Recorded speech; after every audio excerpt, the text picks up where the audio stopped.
I'm ranking 10 of the most popular Filipino lunches and dinners, from the healthiest to the ones that you might want to eat less often. We'll look at their whole food content, balance of macros, sodium, sugar, and fat level, and cooking method. Does it have lean protein and fiber? Is it minimally processed? Does it have a lot of oil or salt? Is it grilled, roasted, steamed, or deep fried? And most importantly, can we make it healthier so that we can still enjoy it without giving up flavor and culture and without compromising our health? Let's get right into it, starting with our healthiest picks.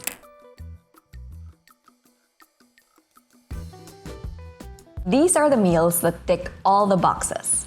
Balanced, made with whole ingredients, and packed with nutrients. First up, one of the simplest but most nourishing meals, inihaw na isda with ensalada.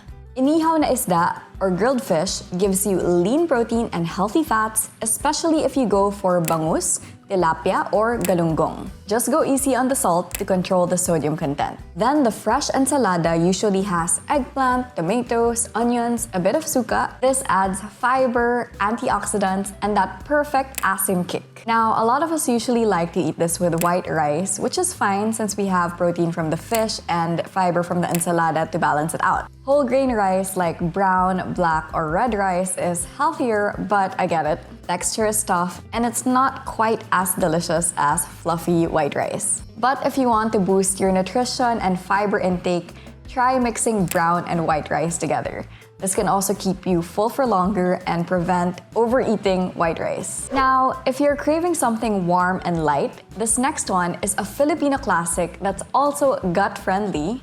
Tinola. Tinola is one of those staples that's just part of every Filipino household and childhood. It's made with chicken, ginger, sayote, and malunggay, which, as you might already know, is one of the most nutrient-dense greens out there. You're getting vitamins, antioxidants, and gentle protein all in one go. It's just a bit light in fiber, so if you want to make it more balanced, pair it with some brown rice or brown rice mixed with white rice, or a veggie side. But all in all, it's a very nourishing dish, really nice to have on days when you're craving a light soup for lunch or dinner. But if you're craving something that's creamier and more savory, you might want to try this next Bicolano favorite. Laing is a really unique, indulgent dish made with dried taro leaves cooked in coconut milk and spices. That means fiber, calcium, and iron from the leaves, and good fats from the coconut. Some versions of laing go heavy on the oil or fatty meats like pork or bagnet, so try to go easy on those. A good protein source would be shrimp or even tofu, so you can try experimenting with those. You'll still get great flavor from them. Then to add texture, instead of topping it with chicharon, you can add crispy garlic or onion flakes. Laing is a rich dish, but when balanced well, it can be really nutritious. Next is a humble but colorful veggie stew that's also a staple in many Filipino homes. Pinakbet is a winner when it comes to variety. We have ampalaya, okra, kalabasa, eggplant, tomatoes, all cooked together in one dish. It's packed with fiber, vitamins, and even some blood sugar balancing benefits thanks to the ampalaya. Pinakbet in itself is very healthy, but what makes or breaks it is the protein it's paired with. It often comes with fatty pork, so if you want a more wholesome version, try it with tokwa or even mongo for a plant-based twist.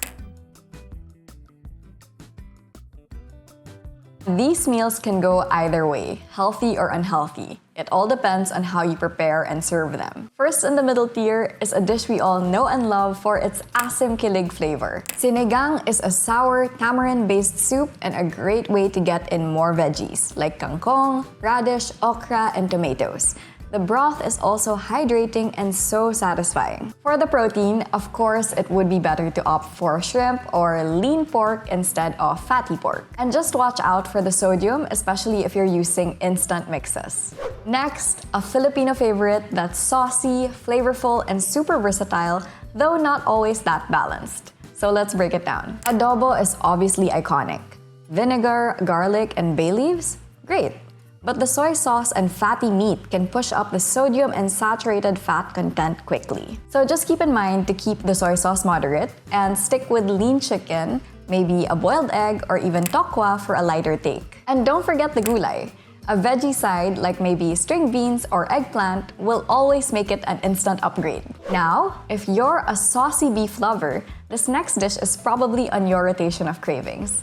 And that's none other than bistec Tagalog. It's pretty quick to make, and the calamansi soy marinade with caramelized onions is just addictive. But again, sodium alert. Too much soy sauce can spike up the sodium, and there's usually not much fiber going on. So if you want to round it out, simply serve it with sauteed veggies and some brown or mixed rice. And finally, in this middle tier, a dish that's rich, nutty, and surprisingly packed with vegetables underneath all that sauce. I know what you're thinking. Isn't kare-kare high in fat? It can be, but the base, which usually includes peanut sauce, eggplant, string beans, petchay, and banana heart, is actually full of nutrients. The usual problem is the fatty meat like oxtail or tripe or pork belly, and the salty bagoong. So to address this, you can lighten it up by using lean beef or tofu, adding a lot of veggies, and just using small portions of bagoong.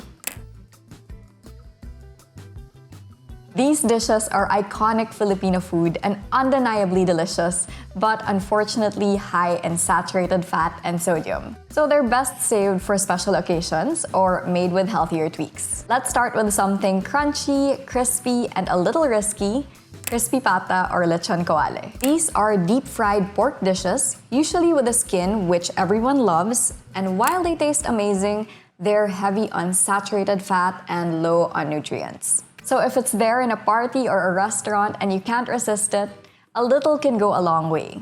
Enjoy some, savor it, no need to overindulge. If you can, get some veggies in there too. A side of ensalada or a Ciara can help lighten the load. Then move on, hydrate, eat more balanced meals the next day. One indulgent meal won't ruin your health. It's what you eat most of the time that counts. And last, but definitely not the least, one of the most loved pulutan dishes, though maybe not your gut's favorite. Sisig is basically chopped pork face and liver mixed with mayo and egg and is served sizzling in oil. It's rich, flavorful, and loaded with textures. I love it, Filipinos and even foreigners love it. But pork face, liver, mayo, and oil, that's a high-fat and cholesterol bomb. If you love the flavor but want a lighter version, try tofu or mushroom sisig, or serve it on lettuce cups instead of rice to help lighten the load. Still satisfying, but easier on the system. So, which of these meals do you eat most often? None of them are necessarily off limits, but some are better suited for regular nourishment, while others are best for rare occasions. The idea is to make classic Filipino meals a little healthier without removing culture or joy. It's not just about what you eat, but about how to build the plate around it. Whether you're in a restaurant, at a party, ordering from Grab Food, or cooking at home. Just remember, add more veggies, use leaner proteins, moderate your oil, salt, and sugar, choose grilled, roasted, steamed, or shallow fried over deep fried, add variety to your rice, and if you want crispy pata or sisig, enjoy, but don't overdo it. If you found this video helpful, you can check out my last one where I ranked Filipino breakfasts from healthiest to riskiest. Some interesting stuff in there too.